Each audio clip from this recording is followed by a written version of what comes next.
Hi, I'm Dennis Kellogg, News Director for NET, Nebraska's PBS and NPR stations. Thanks for joining us for this live stream event as part of the National Well-Beings Project. The Well-Beings campaign is focused on youth mental health, and it's created by the public media station in Washington, WETA, in partnership with member stations like NET. Thanks to the many national and local partners supporting this project by helping youth across Nebraska and the country. We're looking forward to a great event and discussion on preventing youth suicide in Nebraska. You'll hear from a panel of Nebraska mental health professionals, as well as young adults sharing their personal stories of their mental health journey. Post your questions in the comments section of the NET News or the NET Nebraska Facebook page or the NET Nebraska YouTube page. Let us know your location as well as that question. First, we're going to hear from our PBS NewsHour student reporter, Corey McCowan, in Omaha. And you're also going to see a few videos on why the topic of youth mental health is so important.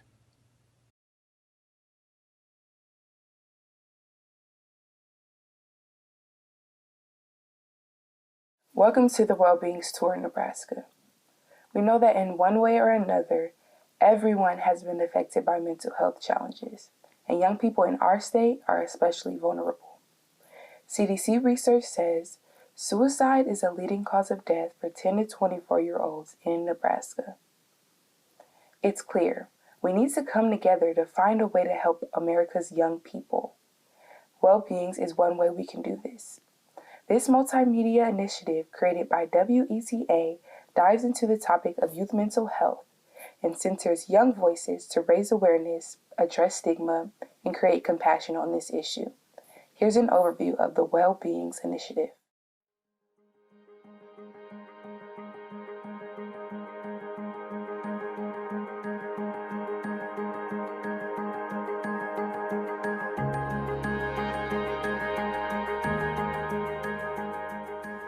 The signature documentary series in the Well-Beings campaign is Ken Burns Presents Hiding in Plain Sight, Our Mental Health Crisis. Produced and directed by Ewers Brothers Productions and written by David Blistine, the film will explore, through lived experiences, the youth mental health crisis in our country. Currently in production, this 4-hour documentary film is slated to air on PBS stations in spring 2022.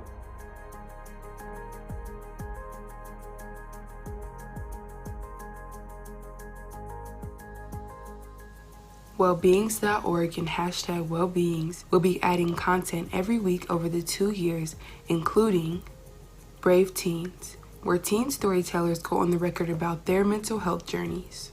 And Brave High, a digital feature-length documentary where students in high school productions share their mental health stories through spoken word, music, and dance without fear, shame, or stigma.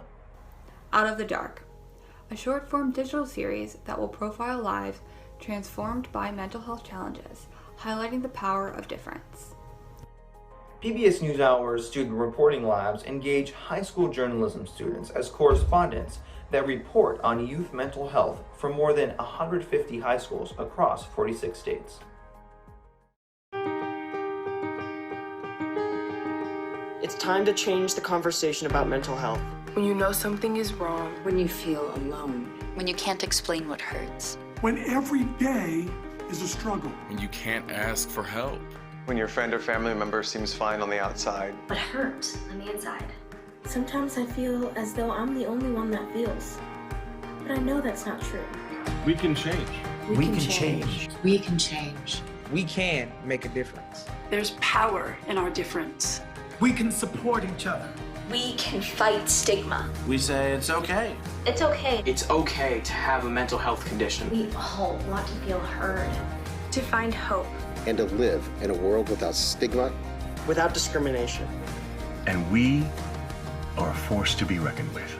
I am not what happened to me. I am how I overcame it. Stand with us. And discrimination in mental health. You can see the person, not the condition. You can build understanding. You can play your part. The conversation changes with me. With me. With me. We are Well-Beings. We are all Well-Beings.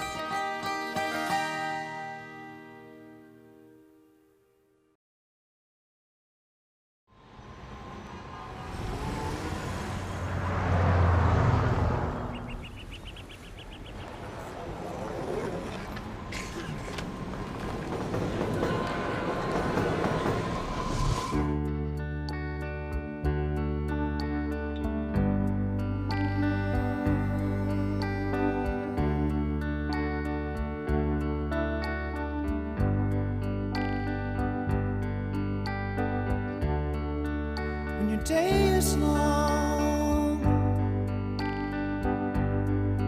and the night is yours alone.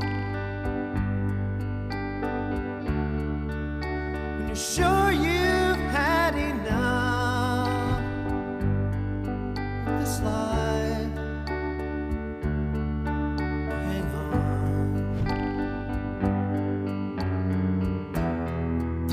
Don't let yourself go.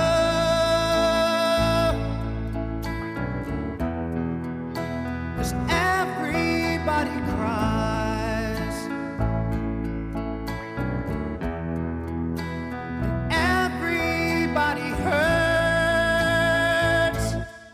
sometimes.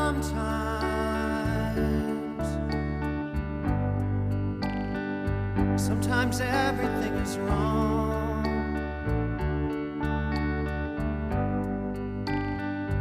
Now it's time to sing along. When your day is night, hold on, hold on. If you feel like letting go, hold on. If you feel like letting go, hold on. If you feel like letting go.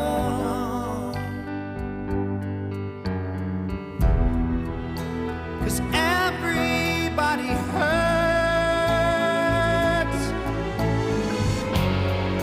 Don't throw your hand.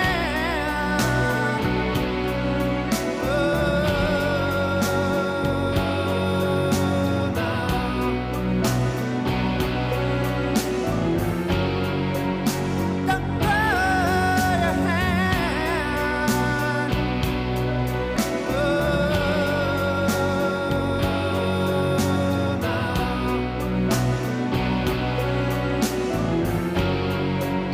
Don't throw your hand.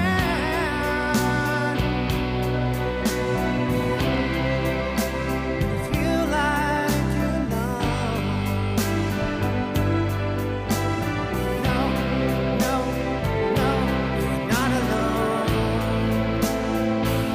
So hold on, hold on, hold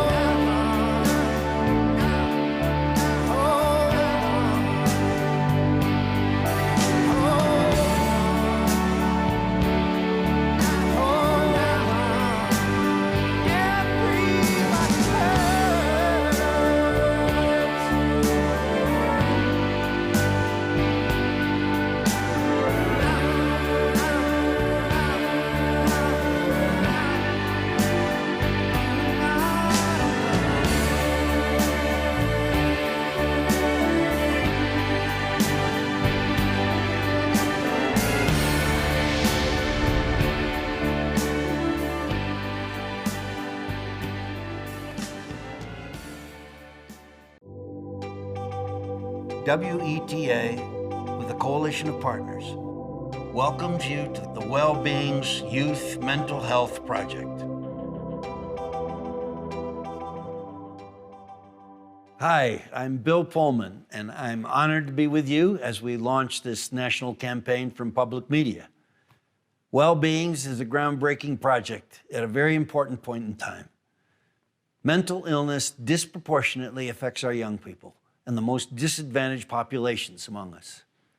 The growing mental health movement has set the stage for dramatic change, to raise awareness, to reduce stigma, to focus on prevention and early intervention, and the promise of more research for new treatments. Together, we can bring mental illness and discrimination out of the shadows, and it's not a day too soon. So thank you for being here today.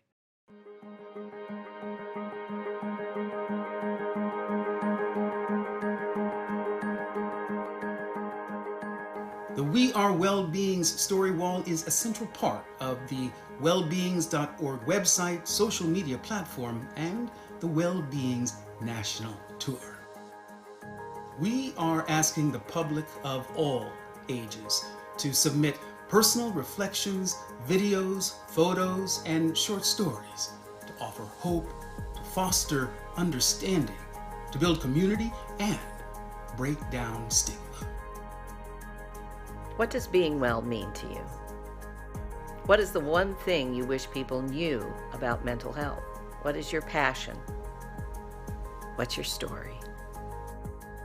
Video can easily be submitted via social media using the hashtag #wellbeings or emailed to info@wellbeings.org. Stories can also be submitted by uploading to Dropbox and live at Wellbeings Tour events. The We Are Wellbeings Story Wall is made possible through generous support provided by Wellbeings Youth Mental Health Project founding corporate sponsor Otska and Wellbeings media partner People.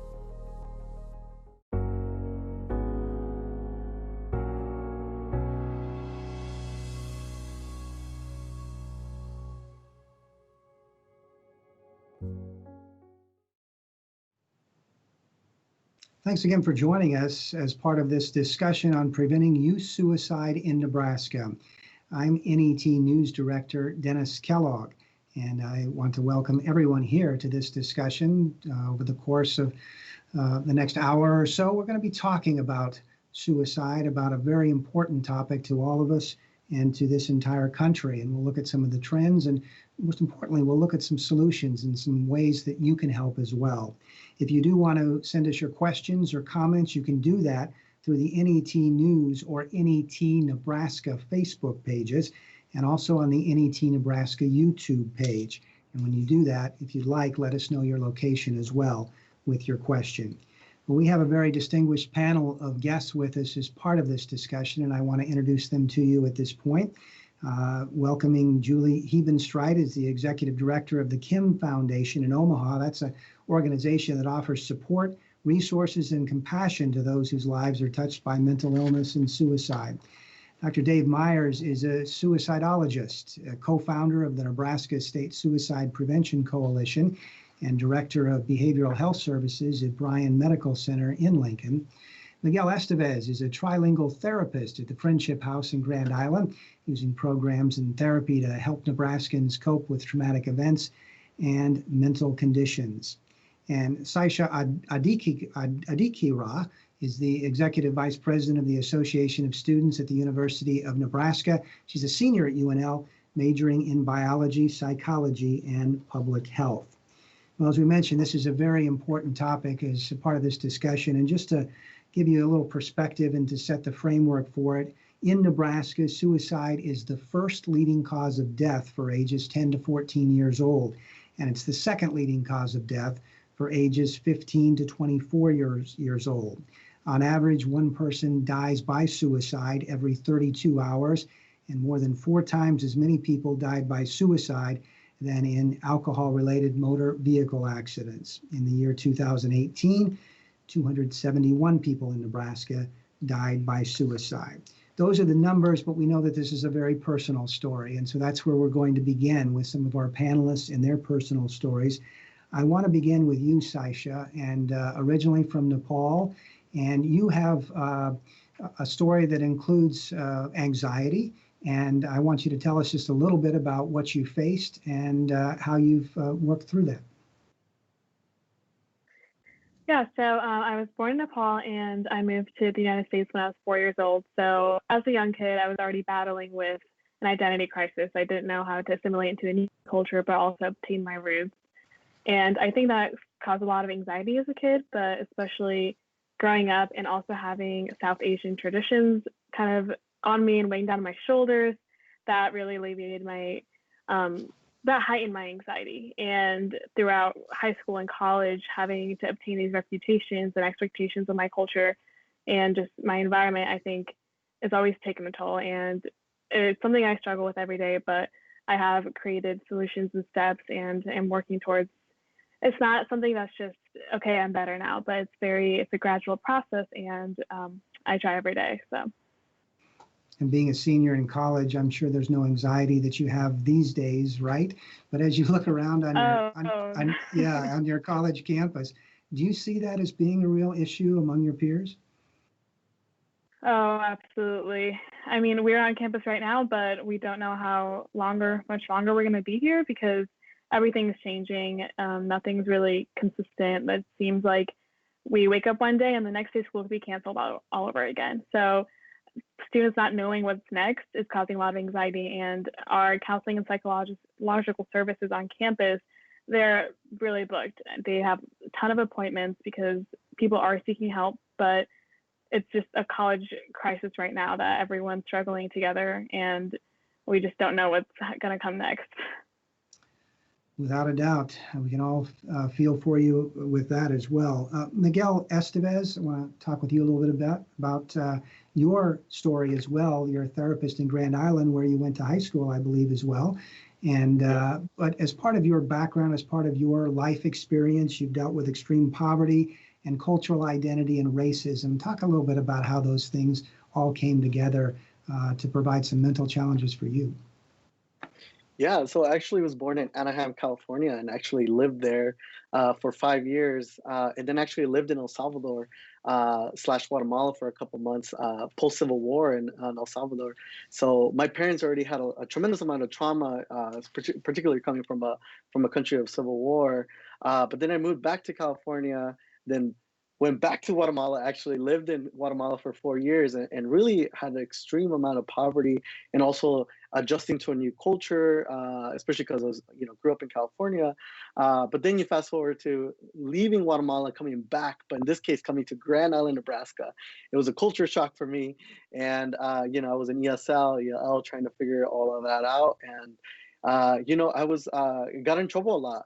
I was sharing a lot of my mental health through anger, through coping in ways that weren't well. And then fast forward to college, I was a biology major as well, and trying to keep those grades up, and having a tremendous amount of anxiety, feeling like I had to carry my community, being one of the only people of color, only Latino in my classes, and realizing that, carrying all that. And then fast forward grad school, I had a lot of suicide ideation, and really had to seek professional help. I actually had to leave Omaha for a year, came back to Grand Island, where my mom was just really took care of me.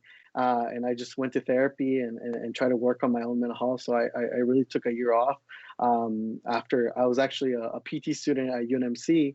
And so then I had to put that in hold and came back. And obviously now I'm a therapist, not a PT. So really it did affect me that I had to take a year off of just a lot of stuff. And those cultural barriers, the language barriers, how much does that play into the anxiety issue and the mental health issues that you see in the youth that you work with? And maybe answer us in English, but also if you have a message for our Spanish-speaking audience, deliver that as well. Yeah. Even if English is hard, especially us that grow up speaking 2 or 3 languages at home, English can be hard, and it keep us shy. It can make us anxious whenever even speaking out loud or reading. If you're in school, reading out loud, or if you're preparing for a speech or anything, it really does cause some anxiety. And especially when you make that jump to college, it feels very extreme, especially if English is really hard. So keep going. English doesn't define you. You're learning, and even I still get nervous of my writing in English and Spanish. I'm like, I'm average at both, and stuff. And then in Spanish, for the Spanish speakers, hearing la salud mental es importante, y estoy agradecido que estás aquí aprendiendo más sobre este tema. Great. Thank you so much, Miguel. And Dr. David Myers, I want to bring you into the conversation at this point. You heard some of those numbers that we mentioned at the very beginning about the prevalence of suicide among especially those very young and the adolescents. In your line of work, talk about that trend and talk about some of the things you think might be leading to that trend. Well, I think it's important for individuals to know that suicide is preventable. That we hear those numbers and they do sound frightening. That gosh, we have a high incidence of suicide in that age group, and individuals in that age group are going through a period of change, a lot of changes in their life, and it's where they're going through identity and going to college and starting a new job. I mean, it's times where you think, well, gosh, those are exciting times, but those are also, just as we heard Saisha and Miguel talking about. I mean, it's the times of anxiety and times of just intense anxiety for some individuals, and those times where a lot of depression and suicidal thoughts can set in. And so, some of the statistics we didn't talk about were, on top of that, there's a lot of youth who have suicidal thoughts. So it is important that we do talk about suicide and get it out in the open, and that to let folks know that there's hope, there's help, and there's healing. And I think it's great, and I want to commend Saisha and Miguel for sharing their story, because what that does is that opens the door for individuals to know that there's hope, there's help, and there's healing out there, that, individuals, especially youth, oftentimes feel alone, that, hey, I have these feelings that I'm going through, and I feel like I'm the only one that has these feelings, and I don't know what to do with them. But to hear others talk about their experiences and say, well, gosh, there's somebody else that's gone through this, there's somebody else that is going through this that I can talk to, or it's okay to reach out for help, that opens the door. And what that opens the door to is connectedness. And what we try to do, there's a lot of research out there that says connectedness is really the key to preventing suicide and preventing violence. The more connected we are to our communities, the more connected we are to our family, the more connected we are to our friends and to school and all those things, the less likely it is that we're going to act out towards ourselves or to others. And so that's what we can do, is to try to help folks to be connected to their friends and their families and to their communities. And if we see somebody becoming isolated and doing some of the things that they are not doing, some of the things that they normally do, then we need to start asking questions. Hey, are you suicidal? And to become comfortable asking that question. Are you suicidal? And to become comfortable talking about mental health and suicide. And I think that's what this whole program is about, is for us to talk about that today. Very good, very good. Communication is so important. Julia Hebenstreit is Executive Director of the Kim Foundation, based out of Omaha. You give presentations across the state of Nebraska, I'm sure, and beyond. Very good organization that deals with those who have been touched by mental illness and suicide. If you look at, we talked about those trends at the beginning and Nebraska in general, but as far as the numbers for Omaha, Sarpy County, Douglas County, I believe you're looking at in 2020, just to give us some perspective, 40 suicides at this point so far, 6 of them with youth. Talk a little bit about what you're seeing right there in Omaha and in that surrounding area. Yeah, absolutely. So we do serve as a data collection source for suicide deaths that happen here in Omaha. And you mentioned it there. Our data comes from Omaha Police Department, Sarpy County Sheriff, and Douglas County Sheriff. And you mentioned the 40 suicides this year, but and that's 40 too many, but we also are encouraged because at this point last year we had 63. So our overall suicide deaths are down in our community. Unfortunately, as you mentioned, the youth suicides are higher than where we were last year at this time. And so it's important, there's so much going on right now in our communities and across our country. And so it's hard to pinpoint why that's happening specifically. But it's important that, as Dave said, we're having this conversation, we're bringing it out in the open, we're promoting help-seeking behavior in these young people. And I think the other important piece to remember is we all play a role in suicide prevention. We can all make a difference in someone's life.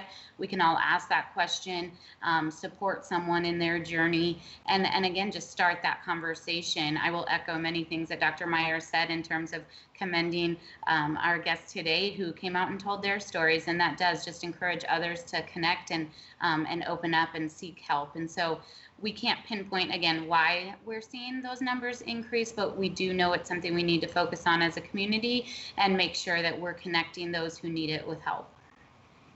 Well, as everyone has said, telling these stories is so important to talk and to discuss about them. We're going to be doing that throughout the course of this program. And Actually, more than half of all Americans are going to be diagnosed with a mental illness or a disorder at some point in their lifetime. That's according to the CDC. And today we are going to hear the mental health stories of young Nebraskans, starting with Caitlin Meadows. I've had anxiety like my entire life. Then in high school, I got diagnosed with anxiety, PTSD, and depression. So like for me, testing anxiety was a real thing in high school. Like it was awful. I love talking to others. I love public speaking. I love sharing presentations. But for me, it was always that I wasn't going to do it right. I was very much fixated on what I was going to do wrong and never what I was going to do right. I was never perfect enough. I was so fixated on the negatives that I couldn't see the positives, which also led to the depression as well. I felt like everybody else around me was enjoying their life much more than I was enjoying mine. I was realizing some things from my past that I hadn't learned how to deal with. I was abused as a child in different ways by a family friend, and so it resulted in anxiety and PTSD. My mom never knew about that until I came out and told her about it. That was like a really hard thing for me. Like I didn't want to admit to anybody that what I was going through, but my friends and my boyfriend at the time really helped me like tell my mom the things that I needed to tell her. Once we found the real problem, I guess, the underlying issue, that was very relieving for me because I was able to get the help that I needed. Of course, I had my support system. I had my friends, my family, and especially like my siblings and my parents. They were great help for me. But for me, I did go through therapy, and I would sit and talk to my mom during my therapy sessions and my siblings, and I also did a lot of dancing during that time. It was an outlet for me to express my emotion, and I did theater, and that really helped a lot as well. So I had all these things, and then medication helped me get to that even better point, and it helped everything that was going on in my mind kind of quiet down.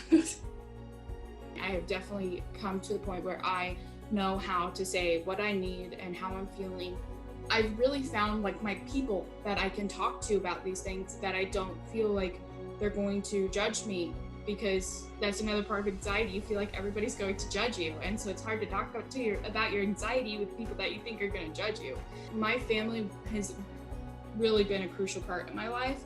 I know that not everybody has that support, not everybody gets that from their family, but I feel like everybody has somebody out there that can help them and that wants to help them.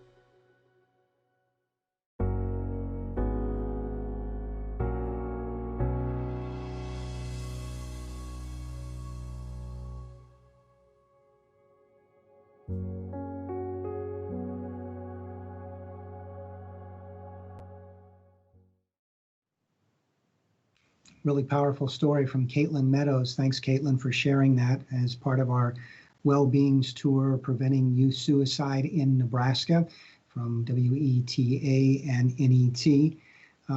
Miguel Estevez, I want to bring you in on this because as a therapist, one of the things that you specialize in is dealing with traumatic events, and you deal with a lot of youth as well. So Caitlin shared that traumatic event that she went through and overcame. And is that something, and when you deal with someone who has been through that kind of traumatic event, what do you tell them? How do you help them? Yeah, I'm so grateful for her story and being vulnerable on camera. That's the biggest thing, being able to voice that with someone else, with a family member or a friend. That's a big, huge thing. And when you come to therapy, a lot of my role as a therapist is to gain your trust, to be able to know that you can share what's going on, because the healing that you're doing is not only yourself, but you're healing from intergenerational trauma, as she had shared, and that's crucial. That's important, and so gaining that trust. And she said that in the video. I want to be heard, and I don't want to feel judged. No matter what your mental health is, no matter what your problem is, no matter what you're struggling with, the hope is that at a society level and also individually and as a community, we can hear others and not be not judgmental. And that's the biggest thing that I try to do, to sit with you, to hear you and feel like you are not judged, that your problems matter and that your struggles do matter. And I hope that as a community, for all of you tuning in, that's the biggest thing if you can take away for biggest prevention is hearing our youth, hearing our young adults, because we just want to be heard, we want to be loved, we want to be connected. And that's one of the huge things that we can do that is preventative. Saisha Adhikare, senior at UNL, do you feel heard? And do you feel most college students do? And do you feel as a college student that you know where to go if you do need help, do need to reach out to somebody? Yeah, I think the tough thing is there are so many resources out there, and I, like, from personal experiences when I was seeking therapy, I just didn't know where to start. I could do at university, I could go to a provider, like I didn't know where to go and how to start and how to get there, even making the first phone call. So I think I do feel heard at the university because everyone cares about our well-being, the university, the administrations, and they do a good job showing that. However, I think personally it's just hard getting that first step to making the phone call or clicking on that website and booking an appointment. It's that initial step, and I think that could be help with your friends and your family, because for me, I didn't make the initial step. I had my friend do it for me. And I think a lot of college students relate to that because it is scary, and a lot of us, especially coming from my cultural background, therapy is not talked about at all. And kind of acknowledging, okay, I'm going to therapy is still different to me because I just started last semester. So it's quite new, but I feel so much better because of it. And I hope college students, especially those with a cultural background, also feel the same, because it should be normalized, it should be talked about, and that's why I'm thankful for this. Julia Hebenstreit of the Kim Foundation, a couple of questions that we have received in here through our Facebook page that are somewhat related. I want to throw them out for discussion a little bit. One of them is, any research demonstrating how to get youth to reach out for help when a friend tells them that they are attempting, since they often won't or don't want their friend to be mad, etc. And the other question from Kristen that's somewhat related is, when you're in that crisis, that moment of crisis situation, does the medical language, or is there language that they should focus on? What style of language should be used when trying to connect with a suicidal youth? Sure, I'll start with that first one. And I think, we do speak all over the state, as you said, in schools and with youth and teachers and parents. And we often hear that, well, I don't want my friend to be mad at me. They disclosed this to me, they trusted me. But what we always tell them, and it's kind of a harsh truth, but you would rather have your friend here next week and mad at you than not here with you. And so while that's, again, a harsh truth, it's very important for them to realize. And the thing is most often the individual is grateful. It might take some time, but grateful that someone cared enough about them to get them the help that they needed. And so we just encourage people, for youth especially, it's too much for them to take on their own. And so when we work with them, help them identify who is that trusted adult in your life. And I think too often we think it has to be the parent or it has to be the counselor at school. And really there's a lot of other people that they may come in contact with that could be that trusted adult for them. Is it a mentor? Is it a coach? Is it someone who is serving you lunch every day in the cafeteria? Is it, a maintenance person at the school that you talk to in the hallway and feel trusted and heard? So it's important to help them identify that network for themselves. And then on the next question that you asked, I think it's important, and Dr. Myers can touch on this as well.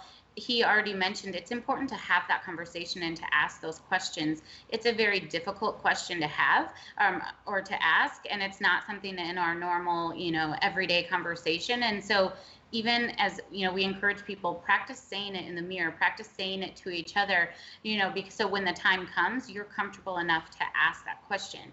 And it's important to say, are you thinking of suicide? Are you thinking of dying? And be very direct with the question. There's a lot of myth out there that if you ask the question, if you talk about suicide, then it puts the idea in their mind, and that has been proven to be just that, a myth and false. And it's important to ask those questions, have that conversation, provide that individual the outlet and connection to resources. Thanks, Julia. We do want to remind teens that there is a crisis text line. You can text HELLO to 741-741. That's texting HELLO to 741-741. Dr. Myers, I'm sure you can build upon what Julia mentioned as well, but we did have another question that came into us through the NET News and NET Nebraska Facebook pages, and that is there really such a thing as stopping suicide ideation? There is. I mean, some individuals who are suicidal, somebody says, am I suicidal forever? And that's kind of a tricky question. In most cases, individuals know you're not suicidal forever. Some individuals may become suicidal now and, seek treatment and the suicidal ideation go away. But what we do know is that individuals who are suicidal now, their risk for becoming suicidal is higher later in life. So they might have suicidal ideations again later in life, but that just becomes a risk factor in that list of risk factors, that if they become depressed or anxious and so forth later in life, and if I was suicidal as a youth, I have a higher risk of becoming suicidal or having suicidal ideations as an adult. We do know that about 90% of those who are suicidal or who have died by suicide had a diagnosed mental illness. So I think it's important to point that out, is that mental illness is a high risk factor. So not everybody with mental illness is suicidal, but the fact that somebody does have a mental illness is a risk factor for individuals. So just a little bit more information about that question. But yeah, suicidal ideation does go away, and there's various treatments. In Caitlin's story, I just want to touch on that. She touched on a couple things that I think were very important. She talked about medication and therapy, and so individuals who go in for treatment, for some folks, therapy is what works, and that works great for them, and they don't need medication. Some folks go see a psychiatrist and maybe don't go for therapy, and it's medication that works for them. But what research shows is that a combination of both of those things, therapy and medication together, folks find relatively quicker results with combining both of those things. And I'm guessing that sometimes medication doesn't necessarily work right away, but if you're working with a doctor, and you're going to find the right combination of medication that will help that particular person. Correct. Yeah, medication. Most medications it takes a couple weeks, for the psychiatrist or physician to be working with the individual to find the right dosage that works for you. But if you and I were to go into the doctor and we both have the same symptoms, the medication that's prescribed for me might not work for you. And so that's what's sometimes frustrating for folks, is finding that right medication. So it's really important that when you go in to work with a medication provider, is that you be patient and you have really good communication with that medication provider, and let them know that, I'm having these side effects. This is working well. This isn't working, and continue to work with them and be patient until you find something that is working for you. Well, as we mentioned throughout the course of our program today, Preventing Youth Suicide in Nebraska, we're going to be hearing the stories of youth from across Nebraska and how they've dealt with mental health challenges that they've faced. Let's hear now the story of 23-year-old Nebraskan Sam Bates.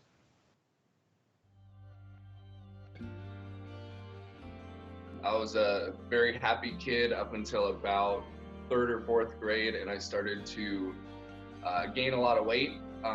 By middle school, I was over 200 pounds. The bigger I got, the more upset about it I got, the more jokes I got made at my expense. So therefore, the more, the further I fell into that depression. That was sort of where my mental health journey began. About 2 years ago was when I was finally able to sort of lose weight more the healthy way and successfully keep it off for the last couple of years. But it still is something that I have to remind myself every day that, weight doesn't define me and that what I look like is not the most important part about me. When I started sort of discovering my sexuality, I didn't know that bisexuality existed. So I spent about a year convinced that I was clinically insane, that there was something wrong with me, because I knew that there was straight and I knew that there was gay, but I didn't know that you could be both. I sort of did research on my own and discovered what bisexuality was and just felt this sort of overwhelming sense of knowing who I was all of a sudden. I was very good at hiding my feelings and hiding sort of my depression and all the struggles with my identity. So I actually started therapy because my mom took me because she thought I had ADD. And so I continued therapy on and off throughout middle school and high school. I was on antidepressants for a few years and then have been sort of on and off of them since then. Being in therapy was a huge help for me. Being really involved in extracurriculars in high school was definitely a huge thing, because I had friends in middle school, but I didn't really have a core group of people that had a shared interest. And so when I started doing theater, it's just opened up this whole world and this whole family that I didn't know was out there. They sort of became my go-to people whenever I was going through something. So that's basically where I'm at now, is just very much still sort of struggling with my sense of identity and with my body image, but I've definitely come a long way from sort of the formative years that really sort of took a toll on me. My journey has definitely been sort of up and down, but over the past few years, I think just really focusing on myself and sort of learning to let go of the outside world. Sometimes you can't control whether people like you, you can't control whether people are homophobic, you can't control whether so-and-so, you have to focus on yourself. You can't take it personally. Just because you have bad days doesn't mean that those good days don't exist. And I'm definitely a living testament to that, and very much appreciate that I didn't end things, because I would have missed out on a lot of good experiences that I've had over the last 10 years or so, and I'm definitely grateful.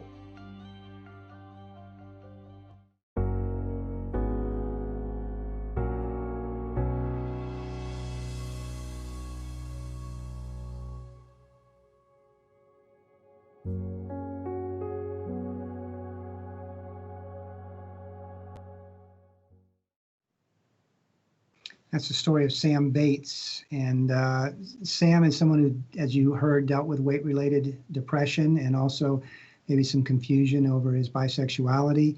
I want to bring Julia Hebenstreit back into the conversation from the Kim Foundation in Omaha. Julia, you talk to a lot of youth groups. Kids are dealing with a lot of things, right? And there's a lot of pressure in that particular age group.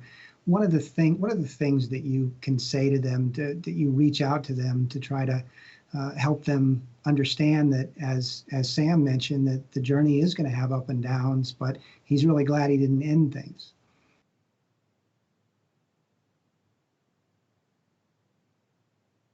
And I think you may be on mute. Sorry about that. That's okay. One thing I took note of that Sam said there at the end was, just because you have bad days doesn't mean that the good days don't exist. I love that. And just that message of, hope that provides for people. And that's what we try and do for youth is bring that message of hope and teach them how, yes, these things are going to happen. You are going to be facing a lot, but how can we build healthy coping mechanisms into your, your tool belt, and we teach them what those are, whether that's He talked about acting and extracurriculars, and it might be journaling, it might be playing music, listening to music, physical exercise. And we even, with some youth, will build calm kits and different things that they can use in their day-to-day to really bring that anxiety down. But most importantly, always teaching them to reach out for help. We can't say that enough. Those help-seeking behaviors and the hope piece of it is the most important. And so I think, just letting them know they're never alone in this, that there is help out there. But, as we had already talked about, sometimes that's the hardest step, is that first step, asking for help and reaching out. And so giving them different avenues that they can do that, helping them identify in their schools, this is who you could reach out to. These are the resources available to you, and other community resources. You already mentioned the text line and the Suicide Lifeline, and providing them just the freedom to know that it's okay that they reach out and do that, and that they're not alone in that. And you mentioned that text line. I'll tell you again, the text line, just text HELLO to 741-741. Dr. Myers, building again off of what Julia said, we see that let me ask you, are there certain groups, certain individuals, whether it's LGBTQ or other groups of students that are more vulnerable to these kind of thoughts, to mental illness, mental stress? Yeah, there's some research that shows that LGBTQ are more vulnerable. We do know that, as I mentioned earlier, individuals who have a predisposed, mental illness, individuals that already are struggling with depression and anxiety as an adolescent, individuals who are already going through some bullying,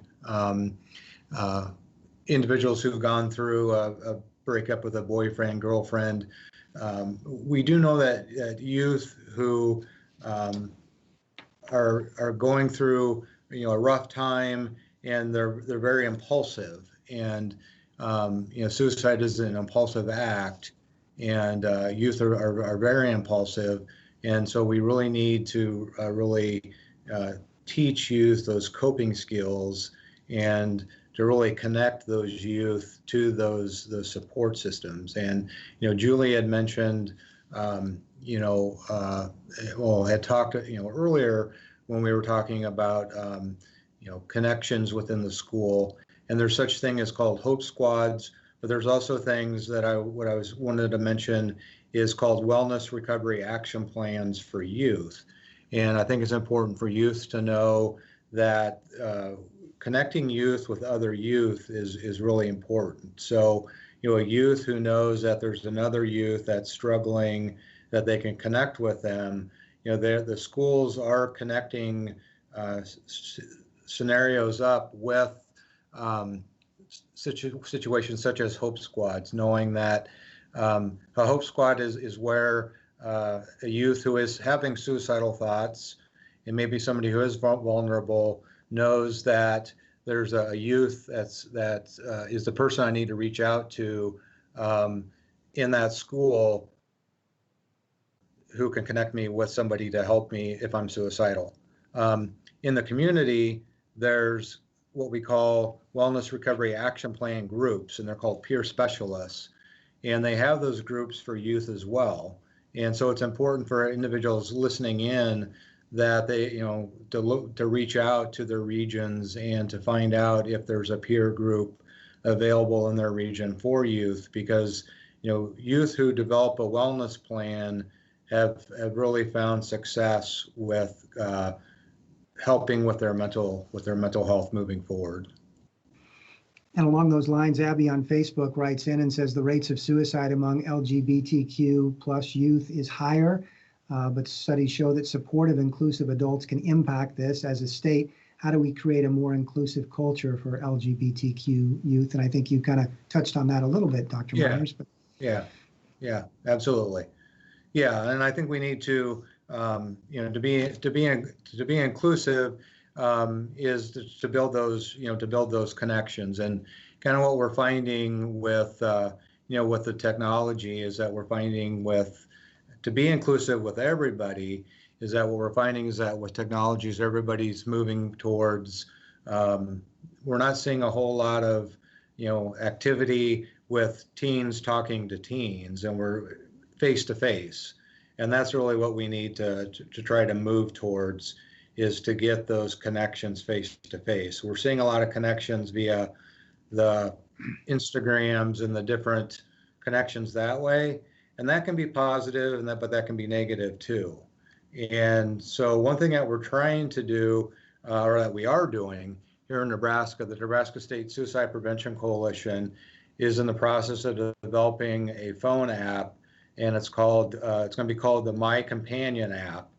And so what this app is going to be able to do is we're going to make this available statewide for all youth, and they can download this app, and it allows them to do some journaling on the app, but then it allows them to build in connections with youth that they trust, and then they can reach out to those youth and to talk to those youth. So if LGBTQ youth wants to build some, we call them allies, youth that they can trust, to be inclusive, or if there's another youth that finds other youth that has the similar interests, that they can start building those connections statewide. And it also will have the 1-800-273-8255 connections in it. And it's modeled after a couple other states' suicide prevention apps that have been very successful. Another group I want to specifically talk about is immigrants and refugees, and I know both Saisha and Miguel, you've dealt in particular and talked to groups of immigrants and refugees. Miguel, let's start with you. How specific is this issue for that particular group? Yeah, so there's a thing called epigenetics, and what epigenetics is saying is, how does your DNA not necessarily changes, but it manifests itself in a different way. And what epigenetics comes from is from intergenerational trauma. And if we know from people from the global south, like Africa, Southeast Asia, Latin America, either refugees or immigrants, there's a tremendous amount of trauma that has happened there. We can start with civil wars. We can talk with extreme poverty. We can talk about what other things like machismo, which is like patriarchal like systems of hurting women. There's sexual trauma. And all this has gone for centuries. We can go back to colonization and slavery for a long time, and all this has passed on through that. So a lot of them come with these needs, and if we go to Maslow's hierarchy, a lot of times the reason they're not seeking mental health is because food and shelter is the most important thing right now. But at some time, they're in a safer environment, especially here in Nebraska. We do have the opportunity to have a little bit more economically more stable, that they start getting a little bit better economically. And some of that mental health starts to shift. Part of the reason is because they're not in survival mode anymore, and stuff like that. And that can truly affect the refugee community and the immigrant community. I've had the opportunity to work with a lot of the Karen and Karenni community when I was living in Omaha, and we just saw a lot of suicide happening. And the Karen community and Karen and Karenni community are very close, very together, but the teenagers and the youth just felt like they couldn't express themselves anymore.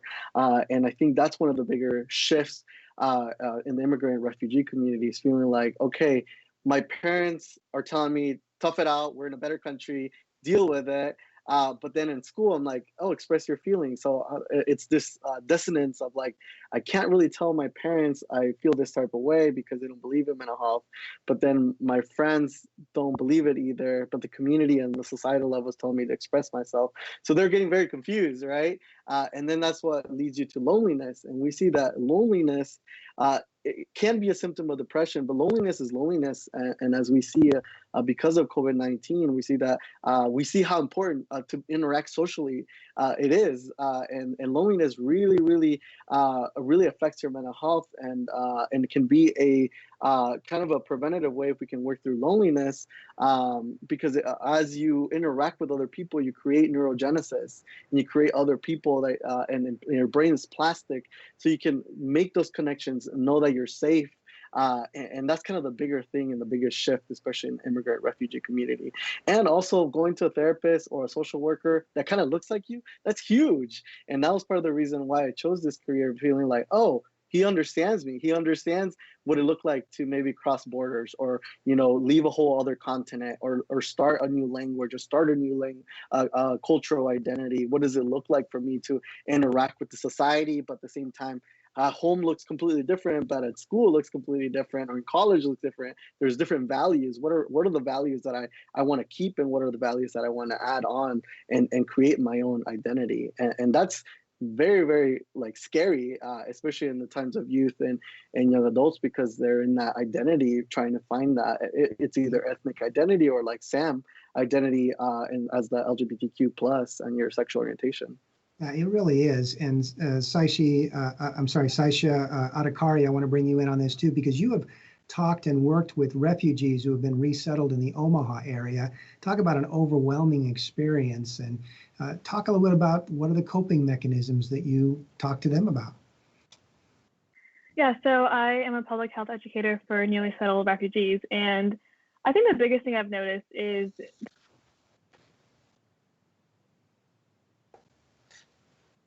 Saisha, I think you may have hit mute, maybe.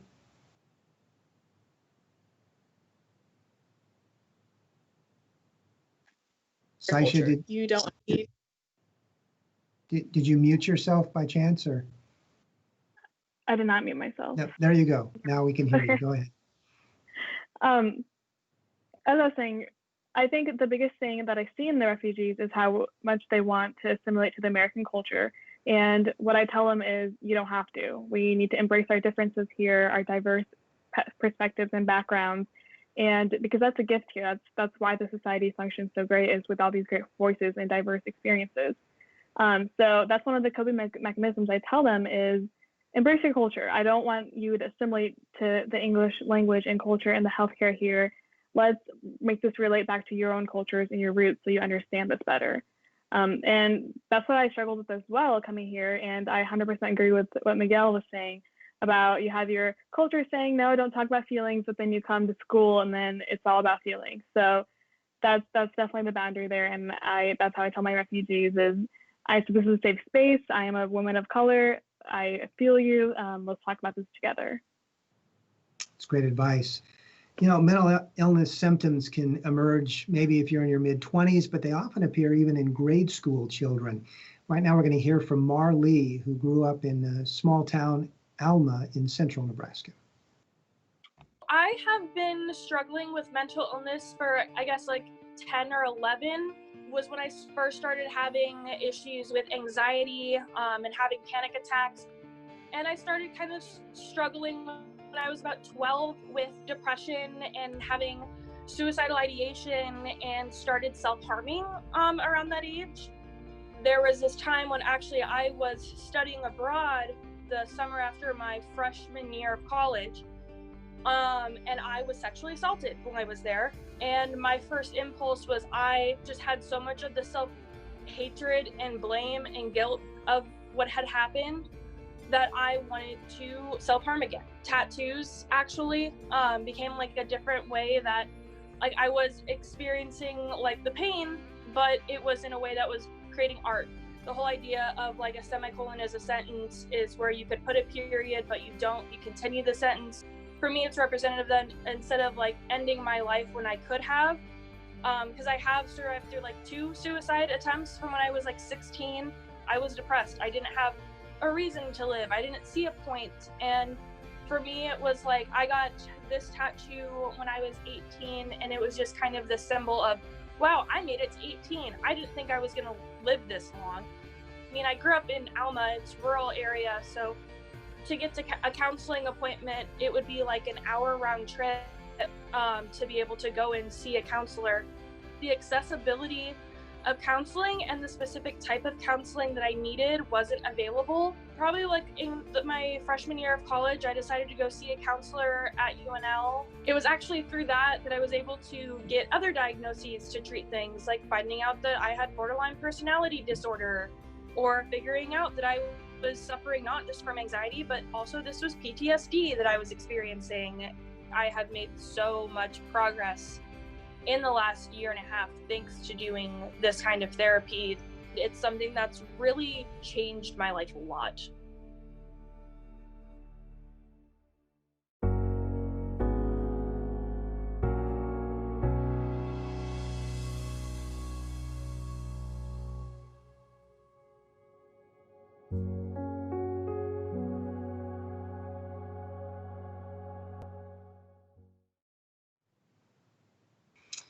Marlee, who prefers the pronouns they, them, her story, and a very their story, very powerful story as well. And I want to start with Miguel.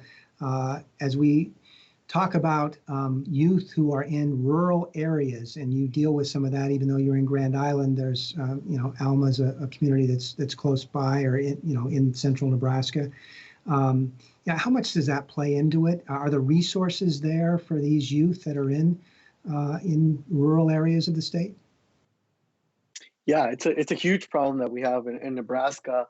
That was part of the reason why I actually moved to Grand Island, to try to be close to West. I had a lot of opportunities to stay in Omaha, and I love Omaha. That's where all my friends are at. But realizing that there's a big need in Grand Island, and the Tri-City area is growing. But if you go even westward or north or south, there just isn't a lot of mental health therapists in general. But then the accessibility of finding a psychiatrist for medication or MD or a medication specialist, you add that additional thing. So yeah, some students or some youth have to drive an hour like they had to do. And I think that's why it's important to not only invest in telehealth, as COVID-19 actually forced a lot of those therapists to go to telehealth. But now we're seeing some of the greatest things. I actually been seeing a couple of people in North Platte and Lexington and other places that I would have never had the opportunity to do. So yeah, I think investing in Nebraska and telehealth is a big thing, but also encouraging a lot of our young adults that are mental health professionals to go west. We need our help. We need you.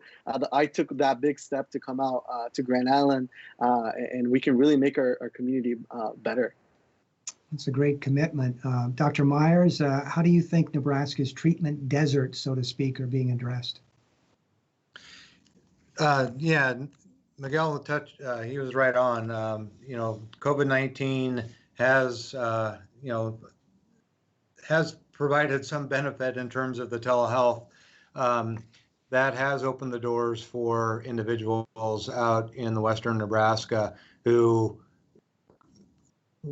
before had to drive hours for treatment, and now can turn on the computer and connect to a therapist. But if they have broadband connection. The other piece is that, as Miguel mentioned, there is a very large shortage of mental health therapists across Nebraska, out in western Nebraska. And so we do have an initiative here in Nebraska through the Behavioral Health Education Center of Nebraska, which is located in Omaha, but they're trying to educate various mental health and substance abuse providers across the state, and to help get folks placed in the smaller communities. So if there's folks out there that have an interest in the behavioral health sciences, it's a great profession, and to get folks out there in those communities, we definitely could use you. Julia Hebenstreit, one of the questions that we received from Dorian Lincoln on YouTube, on the NET Nebraska YouTube page, wants to know about the impact of screen time versus person-to-person contact for our young people. Is there a correlation to technology use that we're seeing in the research? Youth that are always on their cell phones or on social media, do we think that plays into some of these contributing factors? Yeah, I think it definitely contributes to it on a number of levels. I think just technology in general, the generations before they couldn't just Google anything they wanted and information would pop up. They didn't have as much access to violence as our youth have now. But Dr. Myers touched on this. They're connecting through their devices and through social media and technology, but not necessarily that interpersonal connection face to face. And I think we've lost a lot of that. And it's important to remind people, why we need to do that, how to support each other and how to be there for each other, face to face. Yes, technology is easier for some and it serves its purpose, but there's so much to be said about that personal connection for people. And I think there hasn't been enough research done yet for us to say exactly what impact technology and social media has had on suicide rates or mental health. We know it plays a role in it, and it can play for some a significant role. So that's important to note. I did want to quickly too, when you talked about the rural access and care, I just want to make sure, Dr. Myers touched on this before about the regions, but Nebraska is split into 6 behavioral health regions, and each region has a regional office that you could reach out to and connect. They can connect you to the resources you need. So just find out, there's a map on our website, actually, thekimfoundation.org, that you can find your town and what region you're in. And Saisha, I want to go back a little bit to the technology question too, because you're on a college campus, and if you walk down a college campus, you'll see a lot of students with their head down and looking at that cell phone. And social media is a very important part of the life of a college student. So, how do you see that issue as playing into anxiety and stress and mental illness in some form or another? Yeah, I mean, as you mentioned, social media is huge on college campus. It's everything all the time. Everything's on social media, communication channels. We always use Google Docs and Google Forms. You know, everything is on social media nowadays. But I think something that I've seen, especially in student government, where these are leaders on campus, is how some people feel the imposter syndrome and how maybe they doubt their achievements. And because we're with all the student leaders and they say, oh my goodness, like this person just got this award and they got into this honor society. And that's the culture I see in student government, but also other leaders across campus.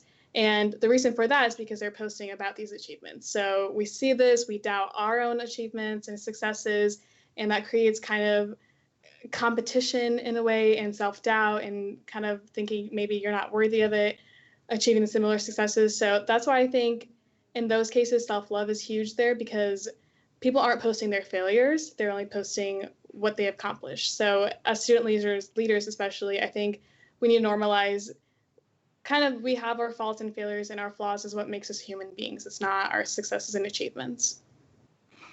Julia, I got to ask you, because as I'm watching you, as you listen to Saisha talk, you're shaking your head yes. That's something that you're saying is definitely an issue, right?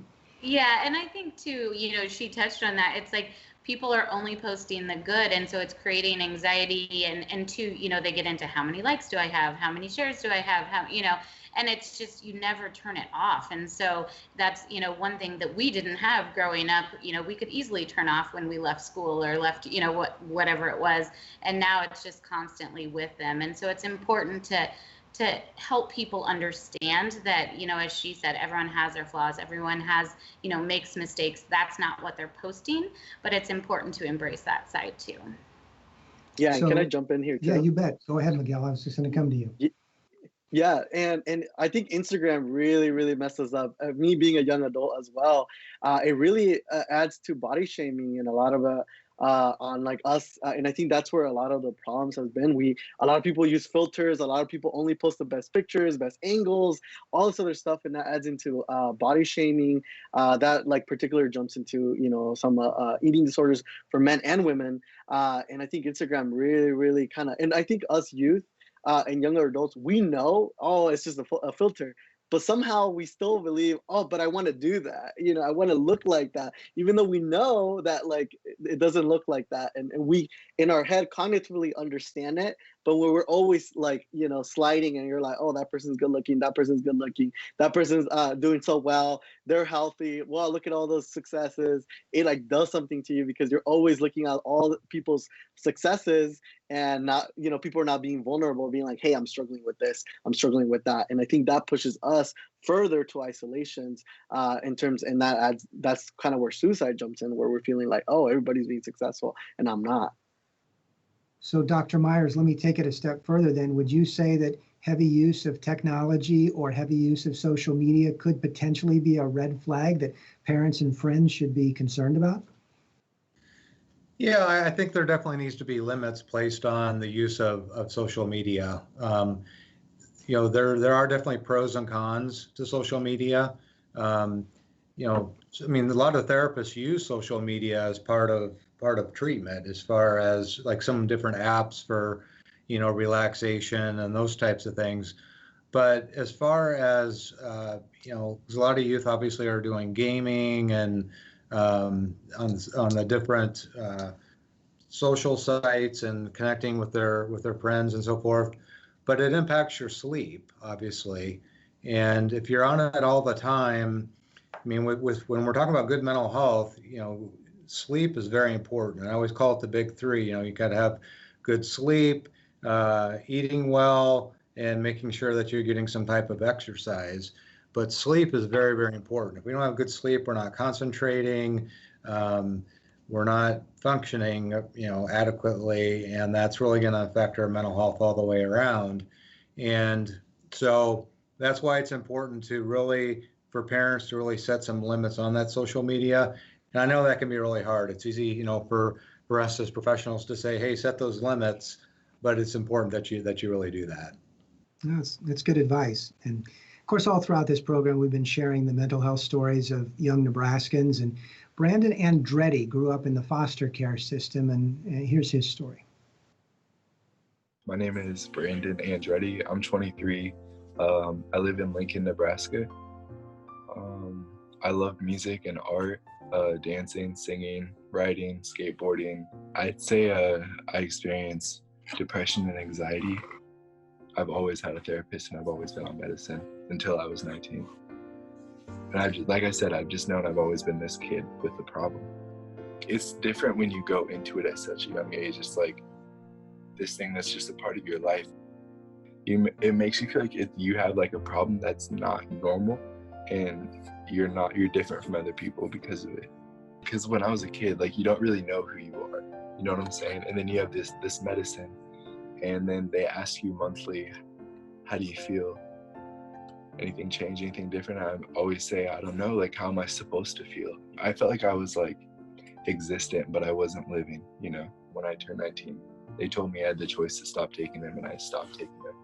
From me being through all that I've been through, it's like you have a guard, and I'm trying everything that I can in every situation that I do to not get hurt and to not become sad. Life can just seem so dark. Your head can get so dark sometimes, and just a simple smile, a simple act of love can really change somebody's day. I've experienced it, it's true. I just want to say life's worth living. It really is.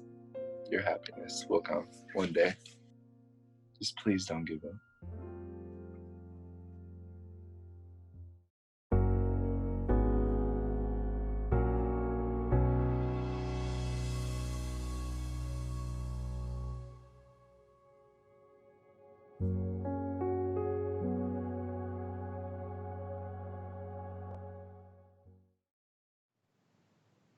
Life is worth living. Please don't give up. What an awesome message from Brandon Andretti. And thank you so much to all of those who are sharing their stories with us throughout this program, part of the Wellbeings Tour, brought to you by WETA and NET, Preventing Youth Suicide in Nebraska. I'm NET News Director Dennis Kellogg. Remind you that text line, you just need to text HELLO to 741-741. And the National Suicide Prevention Lifeline number is 800-273-TALK.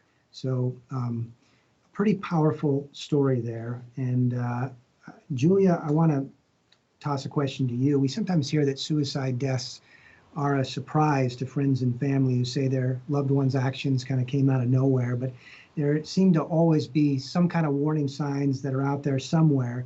Maybe talking about feeling hopeless or being a burden to others, sleeping too much or too little, as Dr. Myers pointed out, isolating from family and friends. What do you see as some of the most important warning signs to look for?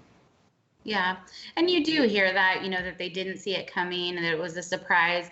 Typically, we work with a lot of suicide survivors, and in suicide, a survivor is someone who's lost a loved one to suicide. Typically, as they get to a point in their grief where they're in a healthier spot, they will say, oh, I guess I should have noticed this, or this did happen. I just didn't realize it was a sign at the time. And that's why it's very important to empower people with the knowledge of what those warning signs are and what to look for.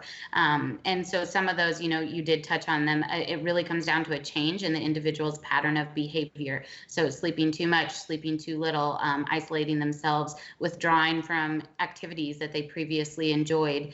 The one thing that we struggle with is, especially with youth, this is a very transformational time in their life, and they may be figuring out who they are. And so it's, you kind of have to watch for not just necessarily, oh, they don't want to play soccer anymore, but they don't want to play soccer anymore. They haven't entirely, they're not connecting with their friends or not going to their youth group at the church anymore. So look for some of that overlap. Also, that sense of hopelessness, and you said that, like, life just isn't worth living anymore. You'll hear that sometimes, and it comes out many different ways, but the overall sense of worthlessness and hopelessness. You also sometimes find people giving away possessions that were important to them because they no longer feel like they need them, and they entrust a friend or family member with whatever that item may be. You may see them posting things on social media and or talking about dying. It doesn't necessarily have to be their death, or researching ways to do that. And so it's important to monitor, especially as a parent, monitor their internet use and what's happening and what they're posting about. The one nice thing about a lot of the social media outlets is that most all have a reporting mechanism within the site. So if someone posts something that you're concerned about, that you can flag that, and they will receive a message with a suicide lifeline on there, and someone from the social media, whether it be Facebook, Twitter, whatever it is, will connect with them in some way. And so that's important too. And I can't emphasize enough how important it is for people to know the warning signs and know what to look for, because that's the biggest way and the best way to prevent suicide.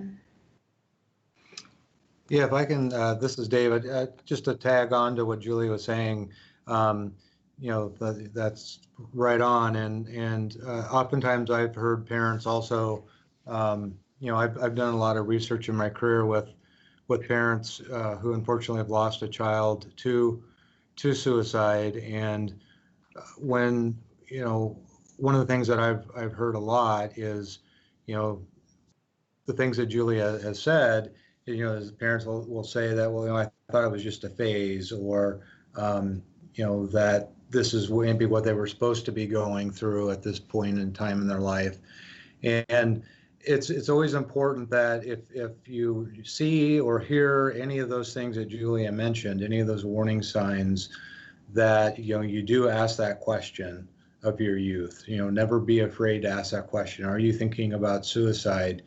And to not show shock or disapproval if they say yes, and to let them know that, oh, okay, well, let's talk more about that, and to try to understand the pain that they're going through. Because if they say yes, that means that they're going through some type of psychological pain, and let them know that, okay, I'm going to I want to get you some help, but let's talk about what you're going through.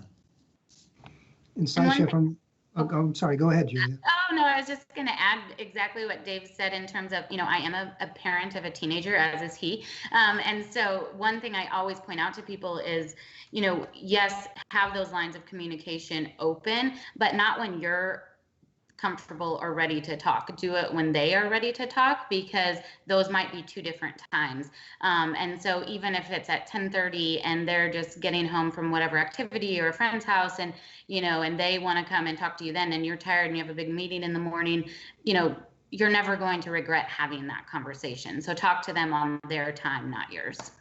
Yeah. Very, very good point. And Sasha, I was just going to bring you in again from the perspective of a college student, knowing some of these warning signs. Do you have anything to add to that, or do you find yourself, noticing or looking for those warning signs in your own friends and the people you're around? Yeah, for me, I've always asked the circle around me who are also leaders on campus how they are, because I think being leaders and being overachievers, especially, and I'm a STEM major as well, so in that major specifically, everyone seems to be on top of it. And you question, is this just a facade they're throwing? Are they really okay? It's just a face they're putting on to get through it and pretend like they're okay. So it's those people who are always happy all the time. It's those people that I ask, are you okay? And a lot of times when I ask my friends that, they say, actually, no, I'm not okay. This is just a face I put to get me through the day.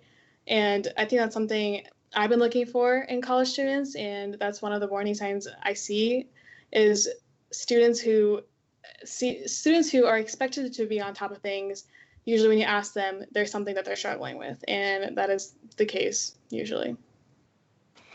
So Miguel, we've heard that communication is so important, and having those conversations and reaching out to somebody if you feel like they're in trouble. How easy is that, do you think, for, in particular, youth to do, the youth that you work with, to have that conversation, to start it? Yeah, it's hard, especially because they just don't know what to say, or they don't know what they're feeling. And I think there's a jumping into that shift. Sometimes there's a shift in suicide when, you know, they're very alone, very, they don't want to talk to anybody, and then out of nowhere, they start kind of showing all these symptoms of being okay. And I think that's where we have to be really careful, especially the people that have died of suicide. Usually that's a big sign that they feel like their life is ready to be done. So then they're like enjoying their last days. And I think that's really important. So never underestimate like the shift of moods. I know teenagers, it's like their moods are always changing, but it's important to always be involved. And I think as youth and teenagers, I think the more we talk about it, just like we are today, the more we know I can seek help, just like Brandon did. Like I can talk to someone, I can conversate about that. Someone can just hear me, and just that's all I need. And I think that's where, at a societal level, we need to go. And I think jumping into the hustle, the go, I think a lot of these youth or college students are so used to going, that they don't know how to pause, and they don't know how to, okay, what's going on? What am I feeling? What am I feeling anxious about? What am I feeling scared about?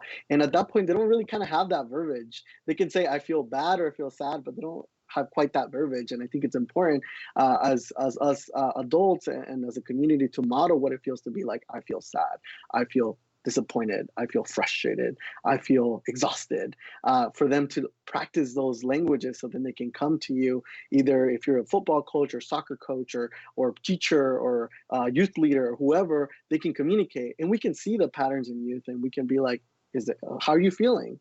You know, instead of them saying, I don't know, they can actually say, I feel sad, or I feel disappointed, or I feel scared, or I feel feared.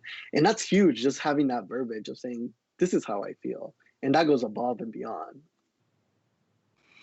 Yeah, that's a great point, because we want youth and anybody who's feeling those kinds of feelings, stress and anxiety, and we want them to verbalize, but it's also important for family and friends to listen and to make themselves available. And Jaden Rowe is involved in student government at UNL, and he helped to start a new program that's aiming to raise awareness of mental illness and the available resources on campus. So the Green Bandana Project was a project that was started in Madison, Wisconsin, and it was centered around being a device to open up to talk about mental health awareness and provide a system where students in need had a safe way to go and speak and get resources on mental health resources. And you'll see them all around campus on people's backpacks. And what it means is that you are an advocate for mental health.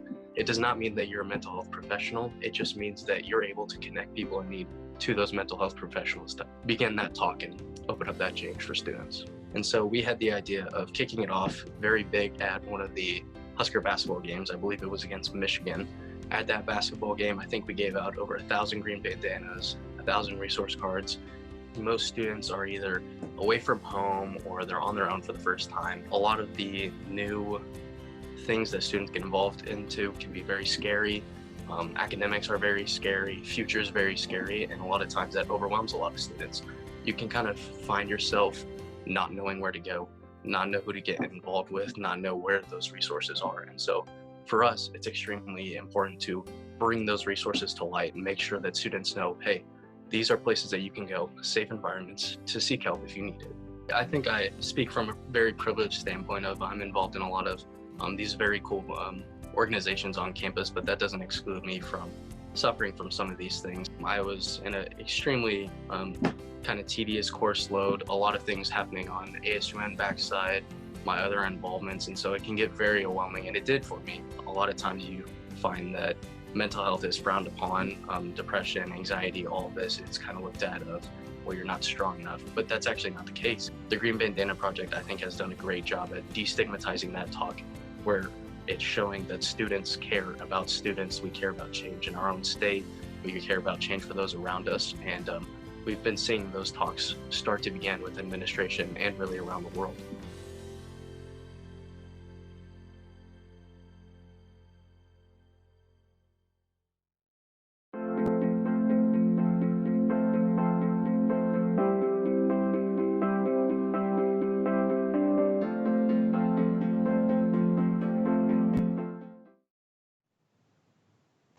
Saisha Adhikari, a senior at UNL, the Green Bandana Project is on your campus. Tell us how effective you think it is, and how effective is that approach to your fellow students?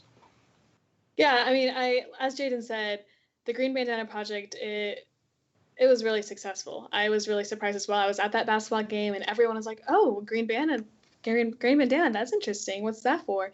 Because it's a sea of red and all of a sudden you have greens here and there. But I think it really brought the campus together, especially on the topic of mental health and raising awareness for this important cause.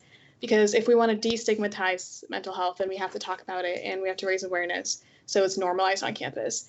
And just walking around and seeing everyone having their backpacks, it really encourages everyone else to put it, because in college, if one person does something, then usually you get a group or two doing the same thing. So it just became this wide effect, and I hope that it happens this year again. And I have one in my backpack right now. So I was really excited to see how successful it was, and I just hope we keep pushing for these mental health resources, because this is also a kind of call to action for administration to say, hey, look, these are how many students support mental health initiatives. So we want to work with administration to get more on campus. And Dr. Myers, you talked before about connectedness, and I think this is part of that listening, that being there for that other person. You're also involved with the LOSS teams, LOSS teams, which connects recent suicide survivors, and by that I mean people who have lost a loved one who has died by suicide, and connecting them with another survivor.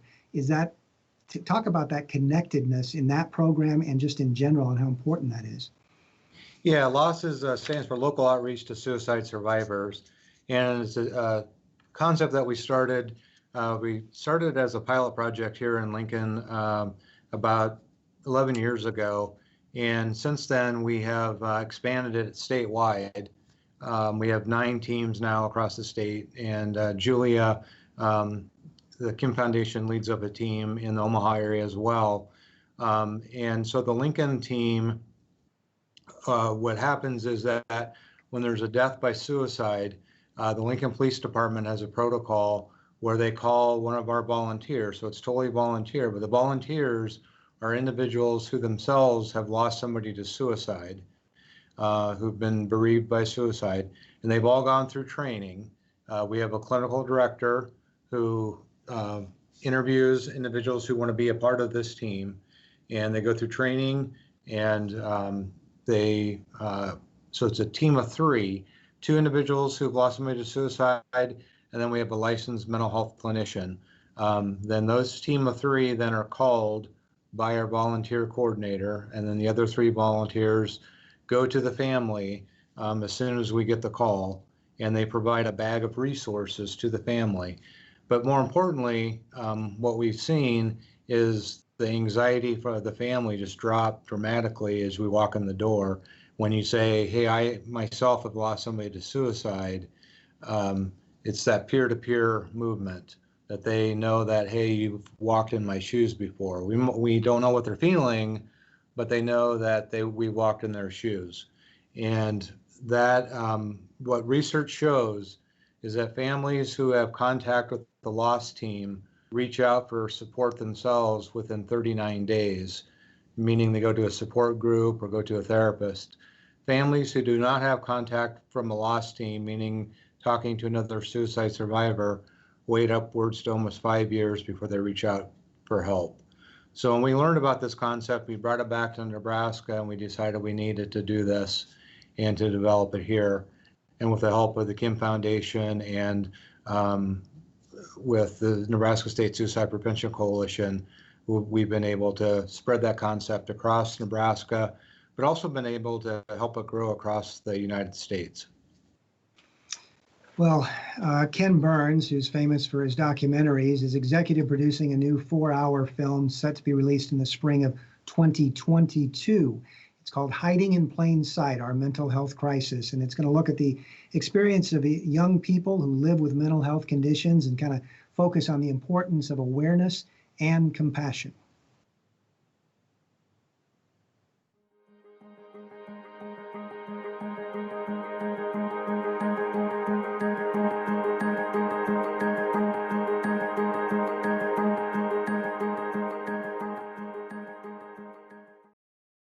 Good afternoon, I'm Ken Burns. People have often asked me why, after more than 40 years of making films strictly about American history, would I executive produce documentaries on subjects like cancer and genetics, and now youth mental health. Why? Many of our films have, in their own way, dealt with mental health issues. Abraham Lincoln was severely depressed. Meriwether Lewis of Lewis and Clark was bipolar. And of course, many tens of thousands of veterans of the Civil War, World War I and II, and Vietnam have suffered from PTSD and other health challenges. Today, our country is experiencing a mental health crisis, so the topic has to be confronted head-on. This collaboration between America's leading brain and mental health advocates, foundations, corporations, and philanthropists, this great production team, and of course PBS, can make a major contribution to raising awareness about this issue, and in the process give hope to countless people who have been reluctant, if not afraid, to ask for help. As a society, we continue to test the resiliency of youth without truly understanding how the stresses of today, including these unprecedented times, are impacting them. We've set out to listen to and to learn from America's young people, documenting their experiences, but also listening to how they are identifying new ways to address mental health challenges. It is a remarkable journey that we hope will capture the unique voices of these young people as they navigate an extraordinarily difficult moment in our country's history. We're very happy to share some early interview footage from this film in production. Thank you so much for your support of this important project. The only thing I know how to do is to share my own story and my own experience. I can't tell anyone what they can't see for themselves, but I can tell them what it was like for me, what happened to me, and what it's like now that I have recognized my own illness.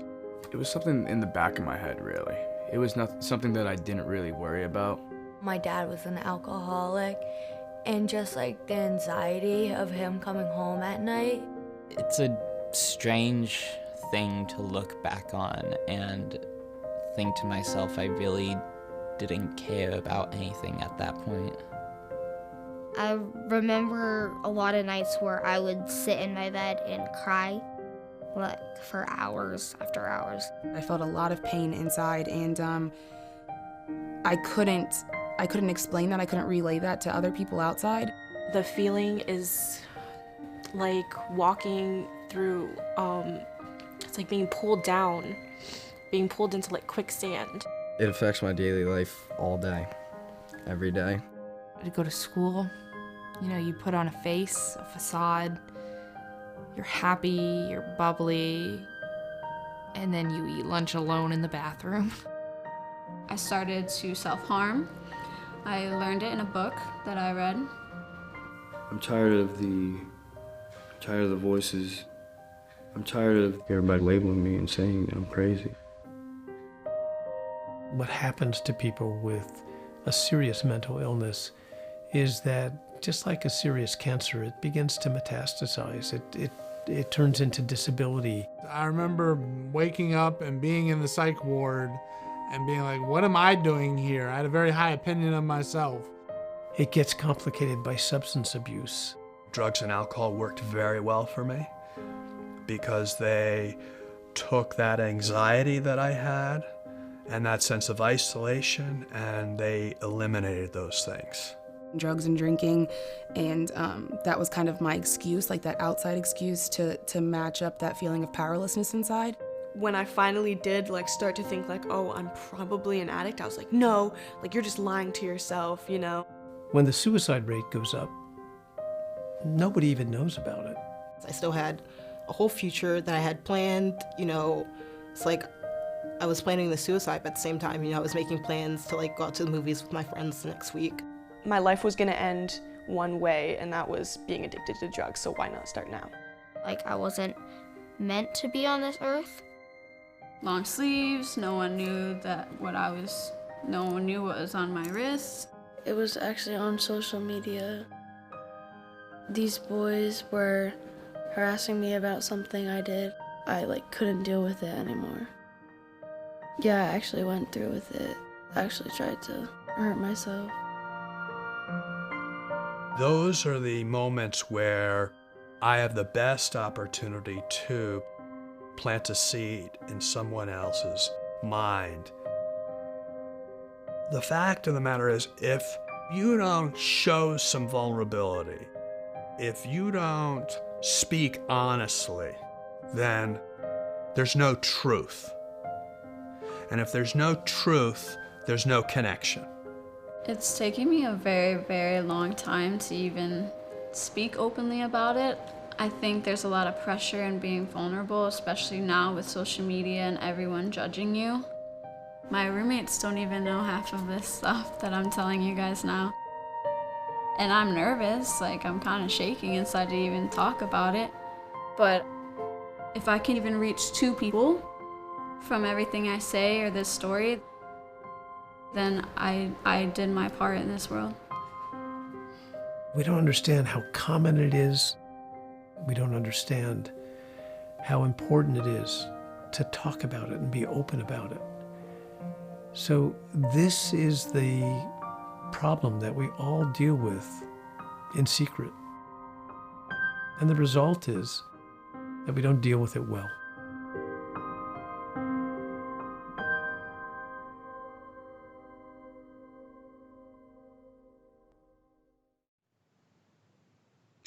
Hiding in Plain Sight, our mental health crisis, explores how young people are addressing their mental health needs and the impact of mental health stigma and stress on today's youth.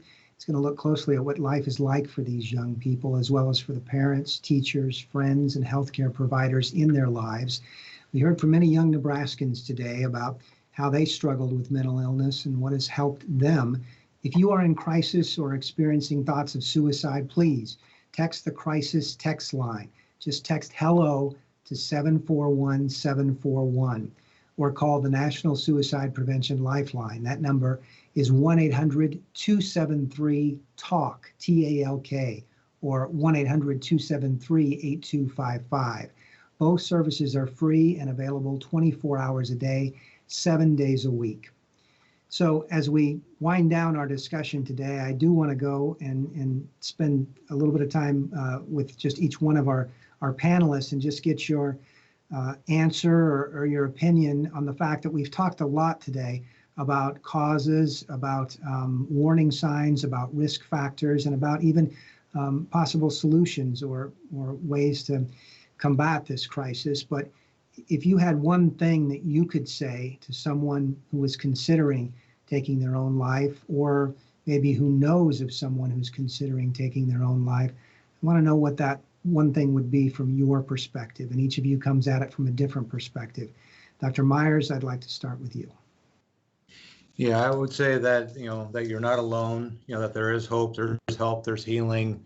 Connect, ask for help, utilize that phone number, 1-800-273-8255, or go to your nearest emergency room. We have here at Bryan West the 24-hour-a-day, 7-day mental health emergency room.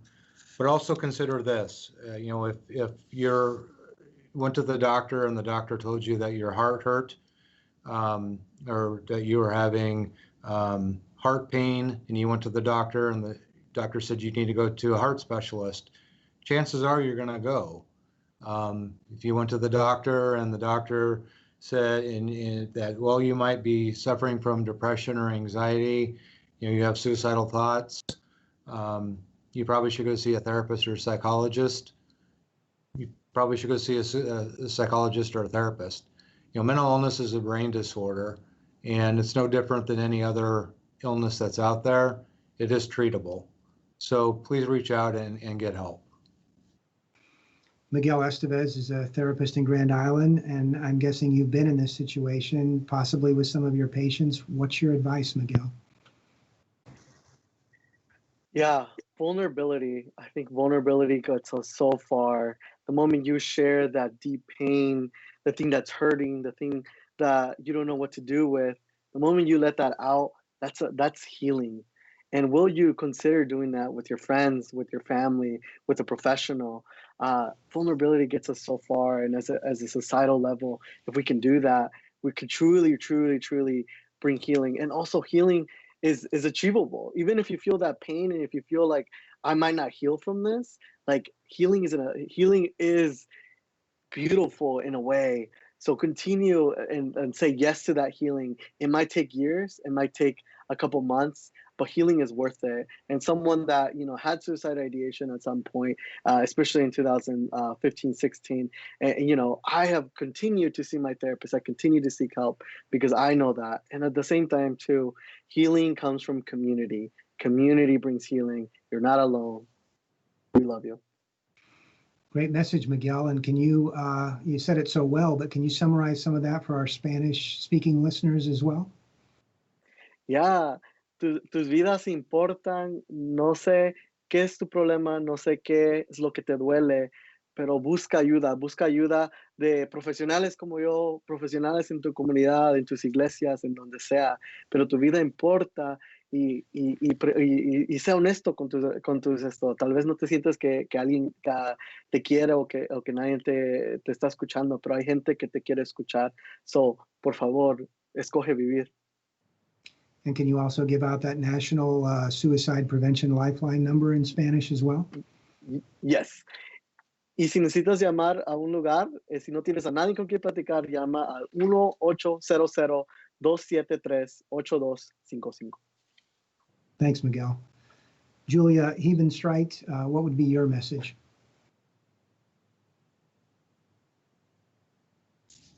I think you might be on mute, Julia. Gosh, I told you I wouldn't do that. I would echo what both of them said so beautifully, but also in our programming, you know, in all of our titles of our program is hope and healing. And there is hope out there, even when it's difficult to find, and healing is possible. You're not alone. I think that's one consistent message we've all told.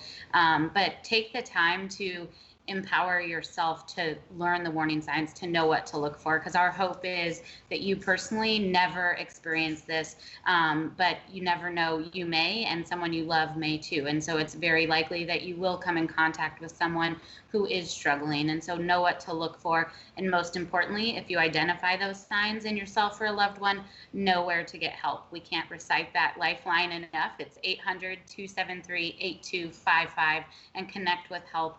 And just know that you're not alone.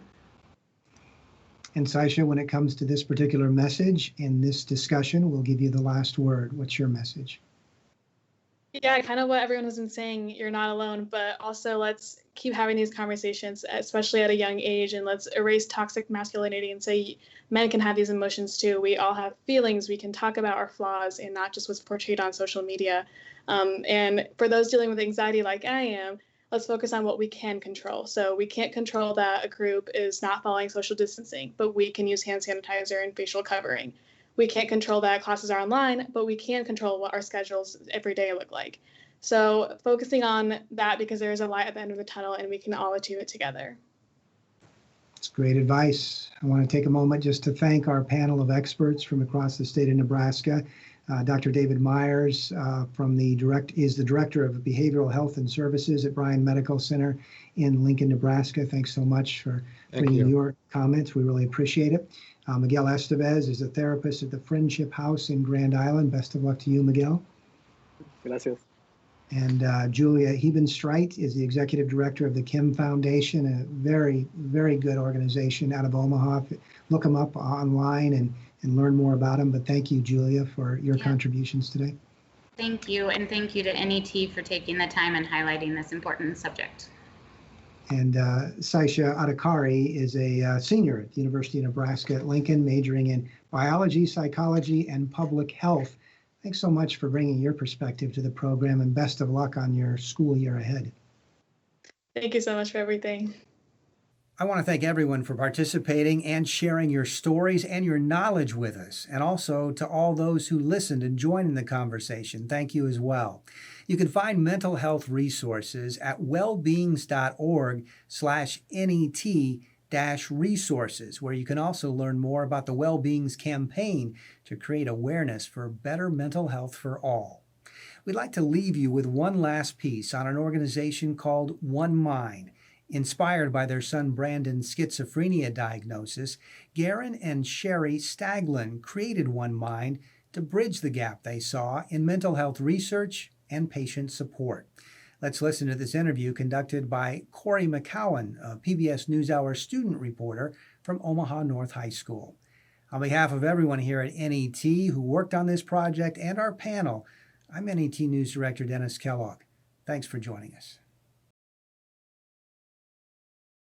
I'm Corey McCowan, a student reporting labs journalist from Omaha, Nebraska, and today I'm here with Garen Staglin, chairman of One Mind. Corey, hi. I'm really so happy to be here. Why did One Mind get involved with the Wellbeings Initiative? So this will be one incredibly powerful way to get the message about everybody has somebody, and brain health and mental health should not be something we're afraid of. It's things we should be doing something about. And in the long run, this Wellbeings Initiative in this film was going to help us understand everywhere that this is chemicals, not character. If we work together, we can fix this problem. But everyone who sees this film and listens to your broadcast should be deputized to let no one feel shame or blame, and get help if you need it. You previously were mentioning your own personal experiences dealing with your son's mental health challenges. So what advice do you have for parents who are experiencing mental health challenges with their children? First of all, don't blame yourself or each other when this happens. No one did anything wrong here. You weren't a bad parent. Second, there is no silver bullet.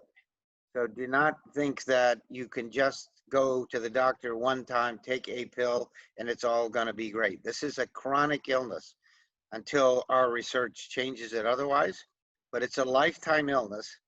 You have to have unconditional love. And Brandon is a symbol of what's possible. His is a story of tragedy to triumph. And then in what ways have you seen the pandemic affecting mental health? And are there any tips that you might have for people to help keep a healthy mind since we're still in the pandemic? When this first happened, it was more or less thought of like a sprint. But then we got to March, April, May, and now we're in August. So now we understand this is a marathon.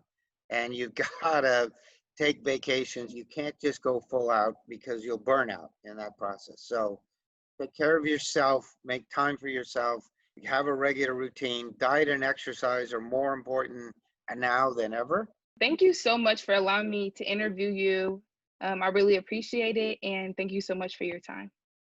Corey, it was my pleasure. Thanks for your insightful questions, and good luck to you and your career and all of your audience that's out there. Thank you so much to tell the story of One Mind and the Wellbeing Initiative.